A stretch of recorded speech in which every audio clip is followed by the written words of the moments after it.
causa da pandemia do coronavírus, o IFMG do campus de Araçuaí resolveu criar o projeto ANEM Enem, porque existe uma grande preocupação com a saúde mental dos adolescentes. O nosso objetivo é informar e levar conhecimento para você aí de casa que está nos ouvindo.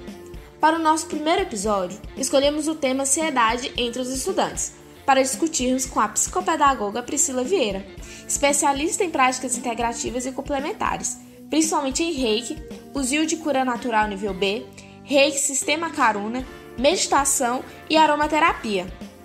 Sou Maria Clara Borges e faço o terceiro ano do ensino médio no Instituto Federal. E sejam bem-vindos para o nosso primeiro podcast.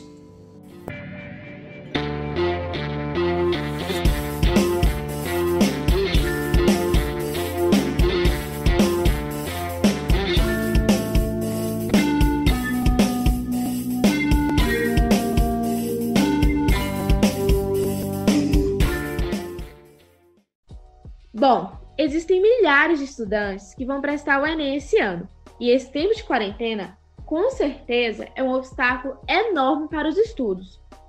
Quando iniciamos nossas primeiras reuniões para apresentação e discussão do projeto, eu não tinha a menor ideia do que era ansiedade, e confesso que até agora estou cheia de dúvidas. Para nos ajudar a entender melhor o que seja ansiedade, está aqui comigo a Priscila Vieira. Olá, Clara. Obrigada pelo convite. Para mim é um grande prazer fazer parte desse projeto. Então, Priscila, existem milhares de estudantes que vão prestar o Enem esse ano. E esse tempo de quarentena, com certeza, é um obstáculo enorme para os estudos. Com certeza, Clara. Além do medo da contaminação e a ausência das aulas presenciais, há a dificuldade de manter o ritmo de estudo. Os estudantes eles ficam preocupados com as horas de estudo, com o que estudar, como estudar, e pode acontecer de o adolescente ter assim uma semana intensa de estudo e outra não, gerando assim uma grande preocupação.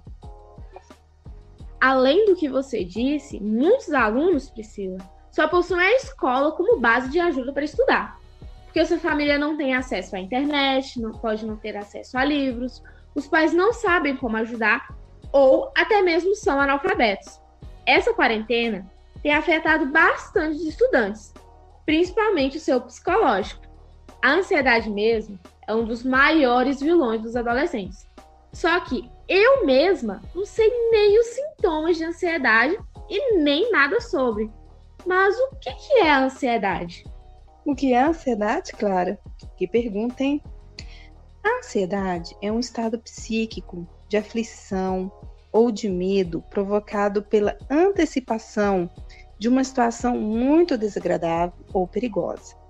Eu vou te dar um exemplo do medo, porque a ansiedade ela caminha muito próximo a ele. Isso acontece porque os dois estados são causados por uma ameaça. O medo é uma emoção causada por algo muito específico. Gente, não ri, hein? Eu tenho um grande medo de bicho de pena. É só ver um simples passarinho, por exemplo, que procuro ficar o mais longe possível dele. Aquele bichinho inofensivo é uma ameaça momentânea para mim. Já a ansiedade, que não é uma emoção primária, ela é causada por uma ameaça não tão específica. Ela é um estado mental e corporal que por uma maior permanência. Uma pessoa, por exemplo, que seja portadora do transtorno de ansiedade, ela terá medo simplesmente da possibilidade de alguém assaltá-la no caixa do banco e não do banco. Só a ideia de isso acontecer causará em seu corpo várias reações e, se não cuidado, pode se configurar numa crise de pânico. Priscila, só para deixar mais claro, o medo se torna algo de momento e a ansiedade algo que permanece por um longo período de tempo, porque me faz pensar se existe uma diferença entre ansiedade e transtorno de ansiedade. A ansiedade, claro, é uma reação natural. Todos nós temos ansiedade. Por exemplo, quando passamos por uma situação adversa. Se eu sentir uma dor de barriga antes de fazer uma prova, é normal. Agora, se essa dor de barriga virar um sofrimento, depois uma tensão, uma irritabilidade, e isso permanece por um período de 6 meses, já podemos configurar aí como um transtorno de ansiedade e precisa de ser cuidado. Mas quais são essas reações, os sintomas que podem causar no nosso corpo? Clara, os sintomas eles podem variar de o tremor na pálpebra até mesmo uma fobia. A irritabilidade, a insônia, taquicardia, sudorese, dores constantes nas costas, no pescoço, estresse, o distúrbio alimentar, aquele pensamento de preocupação constante. Quando esses sintomas eles ficam por um período aí até de 6 meses, é necessário o acompanhamento do médico psiquiatra, assim como também o acompanhamento de um psicólogo e até mesmo de um psicopedagogo para orientação da rotina de estudo do adolescente. Mas os adolescentes, eles são mais vulneráveis? Com certeza, Clara. Sim, a adolescência é um período de muitas mudanças, de muitas incertezas. E isso, na maioria das vezes, está ligado a uma instabilidade emocional. É nessa fase de nossas vidas que os problemas relacionados à saúde mental, eles são muitos, só que às vezes não ganham a devida atenção, nem a credibilidade, nem a visibilidade necessária. Muitas famílias interpretam as reações dos adolescentes como caprichosa ou de má vontade. Sim, muitas vezes já ouvi falarem que é drama ou que estamos querendo apenas atenção, quando na verdade precisamos de ajuda e de compreensão. É, isso mesmo. E a adolescência é nesse período que se inicia o processo de amadurecimento. E aos poucos os adolescentes entram na vida adulta. Ocorre aí uma reformulação dos conceitos e ideias de si e do outro. Mas como assim? Bom, falo, Clara, de começar a projetar a imagem adulta e abandonar a imagem infantil. E junto a tudo isso vem a escolha da carreira. E para que isso aconteça, é preciso passar pelo Enem, não é mesmo? Só que é através do Enem que se ingressa nas universidades brasileiras. É tamanha pressão para este ingresso e isso se torna um gatilho para os sintomas de ansiedade. O medo de não saber todas as respostas da prova, a quantidade de concorrentes e o tempo de estudo, não ser aprovado e a pressão de não decepcionar a família e muitos outros. Nossa, pressão familiar é uma das coisas mais complicadas de se lidar. Nós mesmos já nos cobramos muito e ter pressão em cima da gente pode piorar toda a situação. Sabe, as famílias também passam pelo processo da adolescência e os pais começam a perceber que os filhos admiram outras pessoas, até mesmo mais novas que eles. Isso também provoca nos pais aquela dorzinha, um ciúme e um sentimento de perda.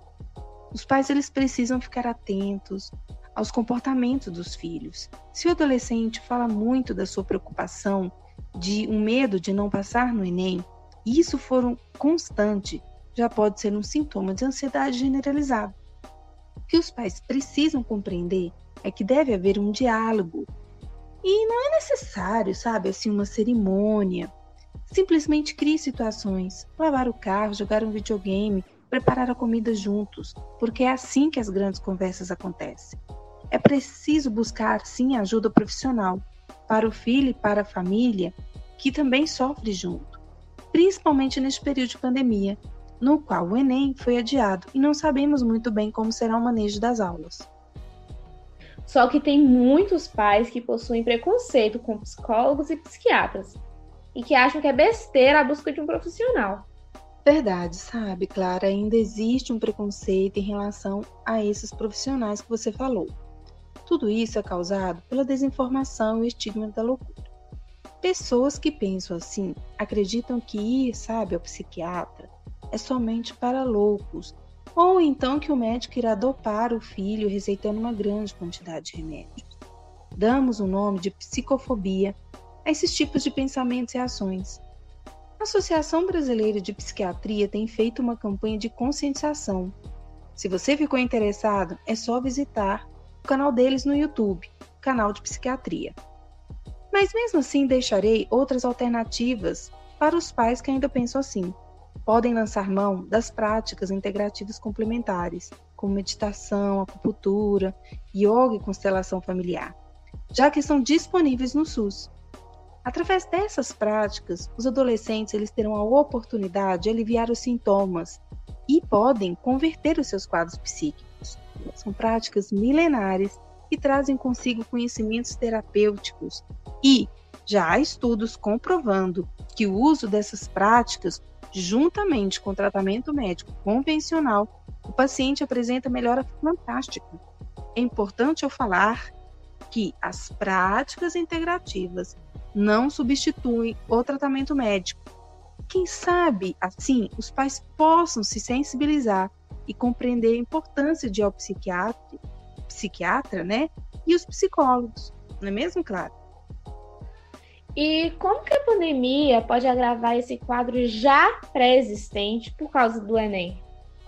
Com as pessoas ficam isoladas, o medo da contaminação e o aumento do número de mortes podem tornar-se gatilhos, né, para os sintomas de ansiedade. Ainda não tenho dados assim concretos, sabe, Clara? Mas um colega me disse que houve sim um aumento na psiquiatria de adolescentes com sintomas de ansiedade generalizada. E você acha que a presença integral dos pais no dia a dia do adolescente pode agravar isso? Dependerá, viu? Dependerá muito do contexto familiar no qual está inserido o adolescente. Uma família que está sempre cobrando, monitorando os estudos desses adolescentes, com certeza o sintoma poderá agravar. Como eu disse, podem virar uma fobia ou um transtorno compulsivo. Uma dica que deixarei aqui é: estabeleça combinados e horários.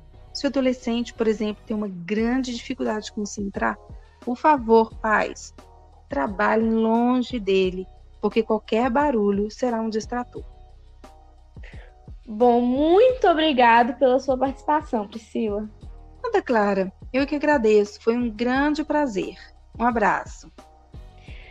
Agradeço você por nos ouvir até aqui. Estão convidados para o nosso próximo episódio, aqui mesmo nessa plataforma. Nos siga no nosso perfil do Instagram, @anem.enem, para saber sobre novidades dos próximos episódios. Fique em casa e lembre-se, estamos juntos. O IFNMG enfrentando a pandemia junto com você. Tchau e até a próxima!